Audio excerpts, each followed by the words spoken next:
வாக்குசித்தி ஜோதிடர் கண்கீதாவின் இனிய வணக்கம். நாளை புரட்டாசி சனிக்கிழமை 3வது வாரம். இந்த 2 வாரமே நாங்கள் பெருமாள் ஆலயத்திற்கு போகல அப்படின்ட்டு இருக்கிறவங்க நாளை நிச்சயமாக போங்க. பல தடைகளை சந்திச்சிட்ருக்கிற நபர்கள் யார் யாரெல்லாம் தங்களுடைய செயல்பாடுகளில், தங்களுடைய காரியத்தில், கல்வி தடையிலிருந்து தொழில் தடை, அடுத்தது ஒரு வீடு கட்டுறோம், நிலம் வாங்குகிறோம், ஒரு ஆஃபீஸ் போடுறோம், இல்லை சொந்த தொழிலில் ஒரு முதலீடு செலுத்துகிறோம், எல்லாத்துலேயுமே பல தடவை நான் முயற்சி பண்ணி அந்த காரியம் நடக்கலைன்னு யார் யாரெல்லாம் யோசிச்சுட்ருக்கிறீங்களோ அவங்களுக்கு ஒரு சிறந்த பரிகாரம் நான் ஒன்று சொல்கிறேன். நாளைக்கு ஒரு 9:30 மணிக்கு மேலே, நாளை காலை அவிட்டம் நட்சத்திரம் முடிஞ்சிருது, இருந்தாலும் ஒரு 9:30 மணிக்கு மேலே சதயம் ஆரம்பிச்சிடும்.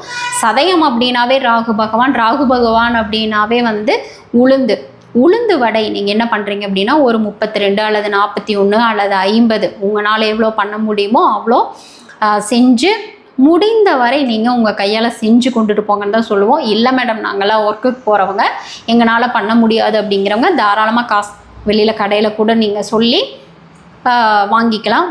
வாங்கி அதாவது நூலில் கோக்கிறது நீங்கள் உங்கள் கையால் கோத்து எடுத்துகிட்டு போயிட்டு நீங்கள் பெருமாளுக்கு அர்ப்பணம் பண்ணிவிட்டு வழிபாடு பண்ணுங்கள். முடிந்தால் நம்ம பிரசாதம் லட்டு, இனிப்பு லட்டு வாங்கி அங்கே இருக்கிற பக்தர்களுக்கு நீங்கள் தானம் கொடுங்க.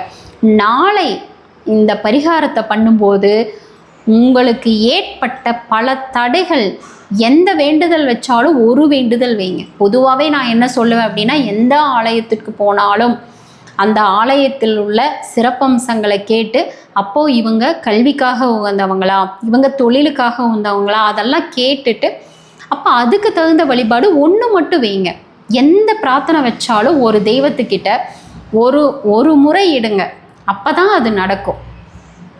அதே போல் நாளைக்கு நீங்கள் எதை சார்ந்த தடையை நீங்கள் சந்திச்சிட்ருக்கிறீங்களோ அந்த தடையை நீக்கிறதுக்காக பிரார்த்தனை நாளைக்கு அதை பண்ணுங்கள்.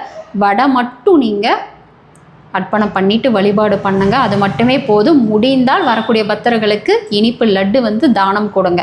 இப்படி பண்ணும்போது உங்களுடைய பிரார்த்தனை நிச்சயம் நிறைவேறும். அந்த தடைகள் முழுவதுமாக நீங்கும்.